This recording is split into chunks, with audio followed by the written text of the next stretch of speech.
Hi guys, welcome to my Bangla blog channel. Good morning সবাইকে। সকাল blog start করে দিয়েছি কারণ বেরোনোর সময় হয়ে গেছে। আমাদের ট্রেন আজকে লেট, আগের দিনও এসেছিলাম লেটে, এবারও যাচ্ছিও লেটে। আজকে কটার সময় ট্রেন? আড়াইটার সময় ট্রেন। এখন স্নান টান করে ফ্রেশ হয়ে নিয়েছি, এবার বেরোবো। জানি না এবার কখন বেরোনোর এখানে টাইম কখন।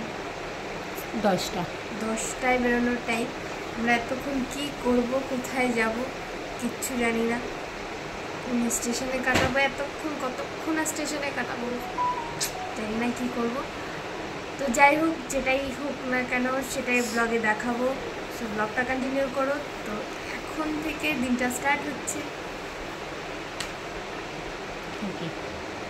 চা খাবো, চা খাওয়ার সময় হয়ে গেছে, অনেকক্ষণ হয়েছে। উঠেছি, উঠে ফ্রেশ হয়ে নিয়েছি, এবার চা খাবো। চাটা খেয়ে তারপর বেরোবো। ব্যাগ নিয়ে এই সব কিছু নিয়ে এখন হাঁটতে হবে, স্টেশনে বসে থাকতে হবে। আর তো কোথাও যাওয়ার জায়গা নেই, কোথায় যাবো? সেই ব্যাগ পিছনে নিয়ে কোথাও যেতে একদম ভালো লাগে। চলো দেখতে থাকো, ব্লগটা স্টার্ট করছি। কোথায় যাচ্ছি না যাচ্ছি সবই দেখাচ্ছি। সো ফাইনালি বাই বাই করার সময় চলে এসছে। বাই বাই করা হয়ে গেল, আবার নেক্সট টাইম দেখা হবে।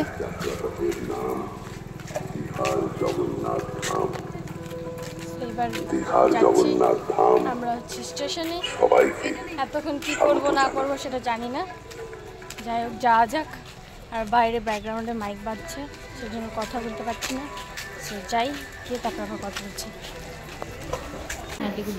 সো আমরা এখন এসেছি হচ্ছে ওয়েটিং রুমে। ফার্স্টে বসেছিলাম ওখানে বাইরে রোদের মধ্যে, তারপর খুঁজে খুঁজে খুঁজে ওয়েটিং রুম পেয়েছি। এখন ওয়েটিং রুমে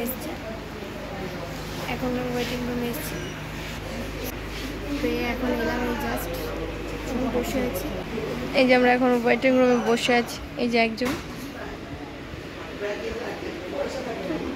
বাইরে প্রচণ্ড পরিমাণের রোদ,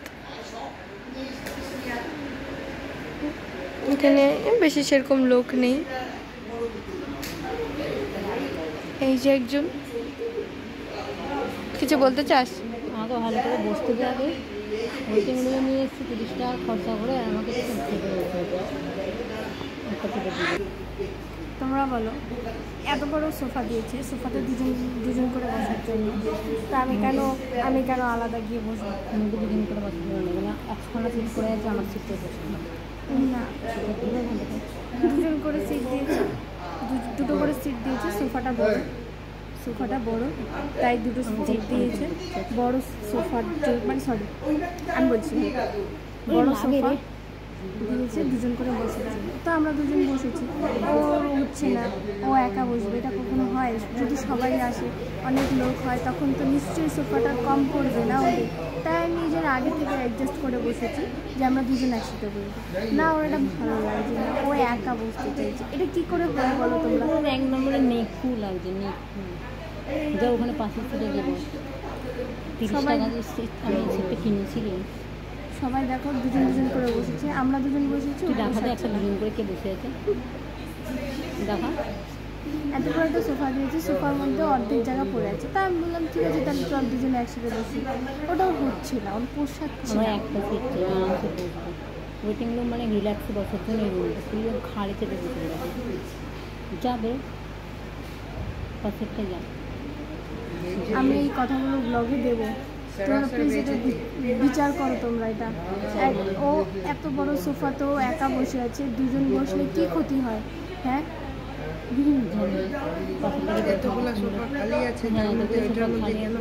এই সামনে দাদাও বলছে এতগুলো সোফা খালি আছে। কি বলতে চাও? এতগুলো সিট খালি আছে, তার মধ্যে ওটাতেই কেন বসতে হয়? এটা এত, আমি দেখাচ্ছি দেখো কতটা জায়গা আছে এখানে, আরামসে একজনের জায়গা হয়ে যাবে।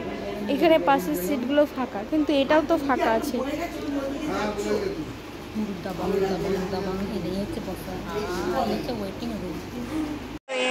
ট্রেন চলে এসছে আমাদের, এখন যাবো আমরা। যেহেতু রিজার্ভেশন আর এসিতে করা আছে টিকিট, সেই জন্য একটা চাপ নেই, সেই জন্য এত আগে গিয়েও লাভ নেই। সেজন্য একটু বসে আছি, ট্রেনটা আসতে দাও, তারপর একটু মজাটা দেখাচ্ছি। এতক্ষণ ধরে বসে বসে প্রায় অর্ধেক পাবলিক বাসে, কেউ কেউ বাসে চলে গেছে, কেউ কেউ যেই ট্রেন পেয়েছে সেই ট্রেনে চলে গেছে। তো যাই গিয়ে তারপর পরেরটা কন্টিনিউ করছে না।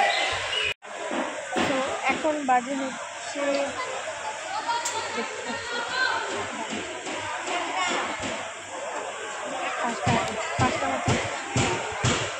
6টা বাজে। সেই 10:30 থেকে এখন 6টা বাজে, এতক্ষণ আমরা বসেছিলাম, বসে বসে এখানে মাছি মারলাম কিছুক্ষণ। এখন ট্রেন এসছে, মানে এতক্ষণ ধরে বসেই আছি এখানেই, গরমের মধ্যে, গরমে রৌদ্র দেখে যে বৃষ্টি দেখেছি সেই এখানেই বসে আছি। কিছুক্ষণ ওয়েটিং রুমে থেকে তারপর আবার চলে এসেছি এখানে বাইরে। এখন এখানে বসছি, জাস্ট গাড়ি এখনও আসেনি, তাও কাছাকাছি চলে আসে। ফাইনালি আমরা বসে গেছি, এখানেই রেখে দেবো কিছুক্ষণ গাড়িটা। আমরা এখন ফোন চার্জ দিচ্ছি। মুখের অবস্থা খারাপ হয়ে গেছে, খুবই খারাপ, শোচনীয় অবস্থা খুবই। আমার শরীর সত্যিকারে খারাপ। হ্যাঁ, ট্রেনে বসে আছে, ট্রেন জানি না কখন ছাড়বে, টাইম দেখাচ্ছে এখানে। এখন বাজে হচ্ছে 6:40, জানি না কখন ছাড়বে। না যাই হোক, ট্রেনটা রিক্স হয়ে যাবে না হলে। এবার ট্রেনের জার্নিটা নেই, পরে আবার কথা বলছি, কথা বলার অবস্থা তো নেই আর। গাড়ি কোথায়? স্টেশন থেকে নেমে গাড়ি করে নিয়েছি, গাড়ি বুক করে এখন যাচ্ছি কলকাতায়, চলে এসেছি। হাওড়া স্টেশনের বাইরেই অনেক গাড়ি দাঁড়িয়েছিল, আর সবথেকে বড় কথা হচ্ছে অনেক রাত হয়ে গেছিলো, এখন কোনো ট্রেন পাবো না, তাই সেজন্য গাড়ি করতে হয়েছে। আর তোমরা যারা দেখেছো একজনকে, তাদের বাড়ি যাচ্ছি আমরা এখন। তো 2-3 দিন ওখানে থেকে তারপর আমরা ব্যাক করব বাড়ির জন্য। তো এখন যাওয়া যাক, আর বেশি কথা না বাড়িয়ে শরীরটা